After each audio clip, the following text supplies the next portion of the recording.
शेतकरी मित्रांनो, तुमच्याकडे फार्मर आयडी असेल तर अत्यंत महत्त्वपूर्ण व्हिडिओ तुमच्यासाठी असणार आहे. कारण की बघा शेतकरी मित्रांनो, जे काही अतिवृष्टी पूर परिस्थितीमुळे बाधित झालेले शेतकरी असणार आहे किंवा जे काही पीक विमा असणार आहे किंवा PM किसान योजना, त्यानंतर बघा नमो शेतकरी योजना, कुठल्याही शेती संदर्भातील योजनेचा लाभ तुम्ही घेत असाल, तुम्ही महत्त्वपूर्ण असणार आहे की तुम्ही शेतकरी आहात का, आणि शेतकरी असाल तुमच्याकडे फार्मर आयडी असेल तर तुमच्यासाठी सर्वात मोठी अपडेट आता समोर आली आहे.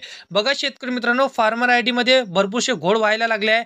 ते घोड तुमच्यासोबत होत असेल तर कदाचित तुम्ही भरपूरशा योजनेसाठी पात्र आहात, परंतु तुम्ही पात्र असूनही तुम्हाला त्याचा लाभ मिळत नाही, तुमच्या खात्यामध्ये ते पैसे जमा होत नाही. मग कोणत्या कारणास्तव तुम्हाला इथं फार्मर आयडी असून सुद्धा तुमच्या खात्यावरती पैसे जमा होत नाही?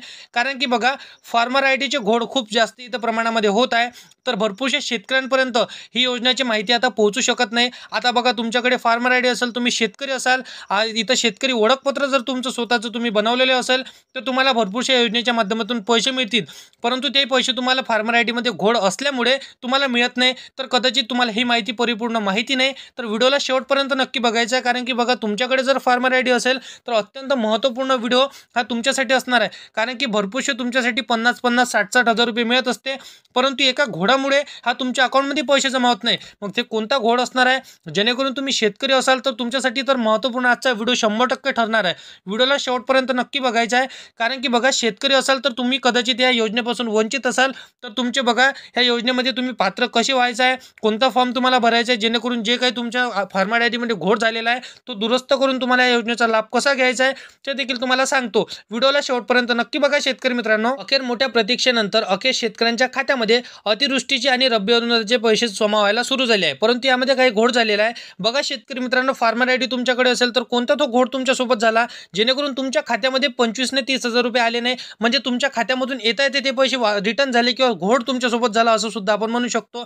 बघा शेतकरी मित्रांनो, आता राज्य शासनाच्या माध्यमातून 2025 मध्ये झालेल्या अतिवृष्टीसाठी प्रत्येक जिल्ह्यात इथं मदत वितरण करायला मंजुरी दिली होती, परंतु बऱ्याच दिवसांपासून म्हणजेच अनुदान इथं दिवाळीपूर्वी शेतकऱ्यांच्या खात्यामध्ये वितरण होणार होतं. आता याच नंतर रब्बीचं अनुदान देखील जाहीर करण्यात आलं होतं, देखील दिवाळीमध्ये शेतकऱ्यांच्या खात्यामध्ये वितरण होणार होतं, परंतु यामध्ये काही आता विलंब झाला आणि अखेर निवडणुकीच्या पार्श्वभूमीवरती राज्य शासनाच्या माध्यमातून जवळजवळ सर्व जिल्ह्यांना निधी वितरण करण्यासाठी मंजुरी दिली. आता याबद्दल आपण पूर्वीच अपडेट घेतलेलं होतं. आता कोणत्या जिल्ह्यासाठी किती निधी इथं आलेला आहे, कोणत्या जिल्ह्यामध्ये किती शेतकरी पात्र आहेत आणि कोणत्या शेतकऱ्यांसोबत घोड झाला, कोणत्या शेतकऱ्यांच्या खात्यामध्ये इथं फार्मर आयडी असून सुद्धा पैसे जमा झाले नाही, तर बघा शेतकरी मित्रांनो, इथं बघा कोणत्या शेतकरी इथं वंचित आहे. कारण की बघा या संदर्भातील खूप मोठे जास्त प्रमाणामध्ये घोड झालेला आहे. त्यासाठी आता शेतकऱ्यांना माहिती सुद्धा नाही की त्यांच्यासोबत घोड होत आहे, त्यांच्या अकाउंटमध्ये सुद्धा पैसे कोणत्या कारणास्तव जमा होत नाही. शेतकरी मित्रांनो, आपल्या चॅनलवरती तुम्ही पहिल्यांदा आला असाल तर चॅनलला सबस्क्राईब करून साईडला दिलेल्या बेल नोटिफिकेशनला नक्की प्रेस करून ठेवा,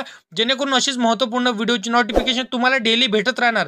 तर बघा शेतकरी मित्रांनो, आता कोणत्या शेतकऱ्यांसोबत घोड झाला आणि कोणते कामे तुम्हाला करून घ्यायचे तर बघा. आता बघा शेतकरी मित्रांनो, कोणकोणते तालुके यासाठी पात्र करण्यात आले, कोणत्या शेतकऱ्यांसोबत इथं घोड झालेला आहे आणि कोणत्या शेतकऱ्यांना पैसे मिळणार, तर बऱ्याच सारे प्रश्नांची उत्तरे आजच्या व्हिडिओमध्ये तुम्हाला मिळणार आहे. बघा आमची तर आणखीन KYC झालेली नाही, मला यापूर्वी अनुदानच आलेलं नाही, मग आता रब्बीचं अनुदान देखील आम्हाला येणार का, बरेचसे प्रश्न तुमच्या मनामध्ये पडलेले आहे. आता अतिवृष्टी अनुदान असेल, अनेक सारे प्रश्न पडलेले आहे. बघा ही सर्व माहिती थोडक्यात समजून घेऊया. शेतकरी मित्रांनो, अतिवृष्टीचं अनुदान ज्या शेतकऱ्यांना मिळालेलं आहे अशाच शेतकऱ्यांना रब्बीचं अनुदान दिलं जात आहे. ज्या शेतकऱ्यांना अतिवृष्टी नुकसान भरपाई त्यांच्या खात्यामध्ये जमा झाली असे शेतकरी रब्बी अनुदानासाठी पात्र करण्यात आलेले आहे.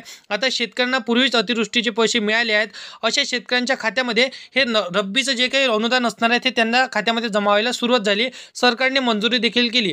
आता तुमच्यासोबत कोणता घोड झाला सांगतो, व्हिडिओला शेवटपर्यंत नक्की बघा. इथं अनुदान इथं जे काही तुमच्या खात्यामध्ये अतिवृष्टीचं असणार आहे, आता ते किती प्रमाणामध्ये तुम्हाला जमा झालं, 50,000 झालं का 40,000 झालं, लगेच तुम्हाला समजून जाणार आहे की कोणत्या प्रकारामध्ये तुमच्यासोबत घोड झालेला आहे.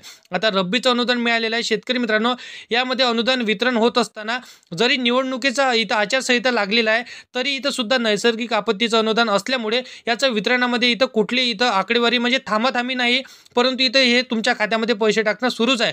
आता बघा 2 टप्प्यांमध्ये अनुदानाचं वितरण होतंय. पुढील 15 दिवसाचं हे वितरण चालणार आहे. ज्यांना कोणाला एवढी रक्कम इथं त्यांच्या खात्यामध्ये जमा झाली नसेल तर पुढील येत्या 8 ते 15 दिवसांमध्ये तुमच्या खात्यामध्ये 100% पैसे येणार, जे 2 टप्प्यामध्ये वितरण व्हायला सुरू झालेलं आहे. आता बघा 2 टप्पे म्हणजेच फार्मर आयडी बनलेले शेतकरी आपण पाहिलं होतं की फार्मर आयडी बनवलेल्या मोठ्या प्रमाणात इथं पाठपुरवठा केला जात होता, कारण प्रशासनाच्या माध्यमातून आवाहन केलं जात होतं कुठल्याही इथं योजनेचा लाभ किंवा अतिवृष्टी अनुदान नुकसान भरपाई फार्मर आयडी शिवाय मिळणार नाही. परंतु बऱ्याच साऱ्या शेतकऱ्यांनी त्याला जसं की टाळलं आहे आणि त्यांची फार्मर आयडी बनलेली नाही. ज्या शेतकऱ्यांचे फार्मर आयडी बनलेले आहेत अशा शेतकऱ्यांना पहिल्या टप्प्यातील अनुदान त्यांच्या खात्यामध्ये जमा झालेलं होतं. आता बघा डायरेक्टली त्यांच्या आधार संलग्न जे काही बँक खातं लिंक होतं तर त्यांच्या खात्यामध्ये हे पैसे जमा झाले. म्हणजे बघा आधार संलग्न म्हणजे बँक खातं म्हणजे डीबीटी लिंक ज्यांचं होतं त्यांच्या खात्यामध्ये पैसे जमा झाले होते. आता बघा बरेच जण इथं म्हणतात की बऱ्याच जणांना वितरण देखील इथं बाकी आहे. आता वितरणाची प्रक्रिया सुरू करण्यात आलेली आहे, परंतु ज्यांचे कुणाचे फार्मर आयडी इथं अपूर्व झालेले नाही किंवा त्यांनी बनवलेले नाही तर लवकरात लवकर बनवून घ्यायचं त्यांनी सांगितलेलं आहे. परंतु बनले सुद्धा आणि तरी तुमच्या खात्यामध्ये पैसे जमा झाले नाही तर कोणता तुमच्यासोबत घोळ झाला? शेतकरी मित्रांनो व्हिडिओला शेवटपर्यंत नक्की बघा, तुम्हाला समजून जाणार आहे. बघा शेतकरी मित्रांनो देखील अतिवृष्टी नुकसान भरपाई केवायसीच्या माध्यमातून इथं आलेले त्यांना देखील इथं रब्बी अनुदान मिळालेलं आहे. परंतु जे सामायिक क्षेत्राचं अनुदान आहे इथं इथं वारसदार असतील, इथं वारसांचे जे काही नोंदी इथं लावलेले किंवा ज्यांचे नोंद इथं जसं की बॉन्ड वगैरे इथं बनवलेलं असेल, शेतकरी ज्यांचं फार्मर आयडी बनलेले नाहीत अशा शेतकऱ्यांना इथं गैरप्रकारचे इथं फार्मर आयडीच्या आधारे वाटप झाल्यानंतर दुसऱ्या टप्प्यांमध्ये अनुदान वितरण केलं जात आहे. त्याला इथं साधारणपणे डिसेंबरचा कालावधी लागू शकतो. त्याच्या पुन्हा इथं फार्मर आयडी जसं की फायनल करावं लागणार आहे. तुम्ही फार्मर आयडी बनवलेली नसेल तर बनवावं लागणार आहे. सरकारने सेवा केंद्राचा देखील यामध्ये समावेश केलेला आहे. तिथं जाऊन तुम्हाला केवायसी देखील करावं लागणार आहे आणि केवायसीची प्रक्रिया सुरू देखील झालेली आहे. शेतकरी मित्रांनो तुमच्याकडे ॲग्री टॅक्सची नोंदणी असणे अत्यंत गरजेचे असणार आहे. म्हणजेच फार्मर आयडी तुमच्याकडे असणे अत्यंत गरजेचे असणार आहे. फार्मर आयडी तुमच्याकडे नसेल तर तुमच्यासोबत कोणता घोळ असणार आहे? बघा तुमच्या खात्यामध्ये पीक विमा येणार नाही, नुकसान भरपाई येणार नाही, अतिवृष्टीचे पैसे येणार नाही, PM किसान, नमो शेतकरी किंवा कृषी संदर्भातील शेतकऱ्यांसंदर्भातील सर्व योजनांचे पैसे येणार नाही. आणि पैसे तुमच्याकडे जसं की फार्मर आयडी असून तुमच्यासोबत कोणता घोळ झाला? बघा तुमच्या बँकेच्या खात्याला तुमचं आधार कार्ड लिंक नाही होतं. म्हणजे बघा फार्मर आयडीवरती शेतकऱ्यांचं बँक खातं असो, पॅन कार्ड असो, आधार कार्ड असो हे सर्व माहिती उपलब्ध असतं, रजिस्टर्ड ऑटोमॅटिकली होत असते आणि त्याच्यावर माहिती असते. तर बघा फार्मर आयडीच्या माध्यमातून ज्या शेतकऱ्यांच्या बँक खात्याला आधार कार्ड संलग्न जे काही बँक अकाउंट लिंक होतं तर त्यावरती पैसे टाकण्यात आले, परंतु भरपूरशा शेतकऱ्यांकडे फार्मर आयडी होती आणि त्यांनी त्यांच्या बँक खात्याला आधार कार्ड लिंक करून ठेवलं नाही. आधार कार्ड लिंक होतं परंतु त्यामध्ये काही अमाऊंट जसं की ॲन्युअल इन्कम आपण 500 ते 1000 रुपये तुम्हाला बँक खात्यामध्ये ठेवावा लागतो रक्कम शिल्लकमधून आणि ते त्यांची रक्कम होती नाही म्हणून त्या कारणास्तव त्यांच्या खात्यामध्ये पैसे जमा झाले नव्हते. हे भरपूरसे घोळ त्यांच्यासोबत झाले. तर बघा शेतकरी मित्रांनो तुमच्या खात्यामध्ये तुम्हाला 1000 ते 1500 रुपये ठेवायचे आहे. त्या व्यतिरिक्त तुमच्या बँक खात्याला तुमचं आधार कार्ड लिंक असणे अत्यंत गरजेचे असणार आहे. फार्मर आयडी काढली नसेल काढून घ्या, कारण की अशा प्रकारे फार्मर आयडी संदर्भातील भरपूरसे घोळ शेतकऱ्यांबरोबर झालेले आहे. एकदाचे पैसे आले नाही तर बघा तुम्हाला पुन्हा सुद्धा पैसे येणार नाही. तर अशा पद्धतीने तुम्हाला सर्व कामे त्वरित करून घ्यायची आहे. तर अशा पद्धतीची माहिती आहे. व्हिडिओ आवडला असेल तर लाईक करा, तुमच्या मित्रमैत्रिणींना व्हिडिओ नक्की शेअर करा आणि असेच शेती संदर्भातील आणि इतर योजना संदर्भातील सर्वात अगोदर जर का तुम्हाला पाहिजे असेल तर या चॅनलला सबस्क्राईब करून साईडला दिलेल्या बेल नोटिफिकेशनला नक्की प्रेस करून ठेवा, जेणेकरून अशीच महत्त्वपूर्ण व्हिडिओची नोटिफिकेशन सर्वात आधी तुम्हाला भेटत राहतील शेतकरी मित्रांनो. तर चला भेटूया नेक्स्ट व्हिडिओमध्ये.